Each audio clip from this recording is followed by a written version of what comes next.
Cette capsule vous est présentée par Evo Retro, distributeur d'accessoires cool pour gamers et collectionneurs de figurines et de jeux vidéo, ainsi que par la boutique Maixu pour vos peluches et articles décoratifs geek. Ici Sarah de Ciné Techno et voici ma critique de Street Gang How We Got to Sesame Street, disponible en vidéo sur demande et sur iTunes à partir du 7 mai 2021. Basé sur le livre du même nom, Street Gang se penche sur la genèse de Sesame Street et les 20 premières années de l'émission, s'arrêtant au décès de Jim Henson en 1990. Au moyen d'entrevues nouvelles ou d'archives avec les principaux artisans de la série, dont ses co-créateurs Lloyd Morissette et Joan Gans-Cooney, le réalisateur John Stone et le père des Muppets Jim Henson, ainsi qu'avec des images de coulisses de l'émission, nous découvrons comment Sesame Street a été créé à partir d'une étude de la Carnegie Corporation sur l'éducation des enfants des quartiers défavorisés. S'inspirant de la publicité, on a décidé d'en appliquer les méthodes pour aider les enfants d'âge préscolaire à apprendre l'alphabet et les chiffres. Aussi, s'inspirant du mouvement des droits civils des années 60, on a opté pour des personnages humains de différentes races qui cohabiteraient ensemble en harmonie. Street Gang met en lumière l'immense contribution de John Stone au développement de Sesame Street. C'est à lui qu'on doit l'idée d'un décor inspiré par les quartiers populaires de New York comme Harlem, ce qui a eu pour effet de rendre l'émission plus réelle pour son public cible initial, alors qu'à l'époque, la plupart des émissions pour enfants étaient campées dans des milieux campagnards ou banlieusards, avec des cours et des cabanes dans les arbres. Le documentaire met aussi beaucoup l'accent sur un autre aspect très important de l'émission, sa musique, composée principalement par Joe Raposo, mais aussi Christopher Surf.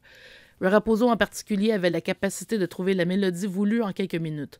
On lui doit par ailleurs la magnifique chanson introspective It's Not Easy Being Green, qui est souvent perçue comme une ode à l'acceptation de soi, particulièrement dans un contexte racial. Street Gang consacre avec raison une bonne partie du documentaire sur Matt Robinson, scénariste de la première heure et premier interprète régulier du personnage de Gordon. Robinson, qui était considéré comme le Johnny Carson noir, était aussi le créateur du Muppet Roosevelt Franklin, un enfant qui s'exprimait en rime chantée dans sa classe composée d'enfants noirs.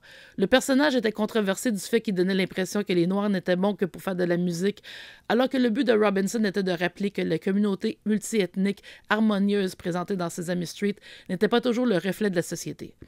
Exaspéré, Matt Robinson finira par quitter l'émission. Par ailleurs, cette même approche multiethnique a créé son lot de problèmes à Jackson, au Mississippi, alors que le directeur de la chaîne PBS locale avait refusé de diffuser Sesame Street pour des motifs que l'on devine racistes, même s'il s'en défendait bien. La chaîne affiliée de NBC s'est alors proposée pour diffuser l'émission et devant le tollé ainsi créé, PBS Mississippi a fini par céder et intégrer Sesame Street à sa grille horaire. Les principaux acteurs de l'émission sont également interviewés dans Street Gang, mais une personne importante manque à l'appel, Loretta Long, l'interprète de Susan, qui pourtant faisait partie de l'émission dès le premier épisode. C'est d'autant plus étonnant qu'elle avait fait un doctorat en éducation dans les années 70 avec une dissertation sur Sesame Street et la méthode pédagogique qui était appliquée. Du côté des Muppets, on a droit à des entrevues d'archives avec Jim Henson, ainsi qu'à de nouveaux entretiens avec le regretté Carol Spinney, l'interprète de Big Bird et Oscar, mais encore là, on remarquera l'absence de Frank Oz, à qui l'on doit Bert, Cookie Monster et Grover. Street Gang présente quelques moments forts des premières années de l'émission, comme le puissant poème de réaffirmation I Am Somebody, récité par le révérend Jesse Jackson, le passage de Stevie Wonder, l'allaitement d'un bébé par sa mère, Buffy Sainte-Marie, ou encore la scène émouvante où Big Bird apprend que Mr. Hooper est décédé et qu'il ne reviendra pas. On évite par contre les controverses internes, comme les fins de vie tragiques de Northern Calloway, qui souffrait de graves problèmes de santé mentale, ou du marionnettiste Richard Hunt, décédé du sida en 1992.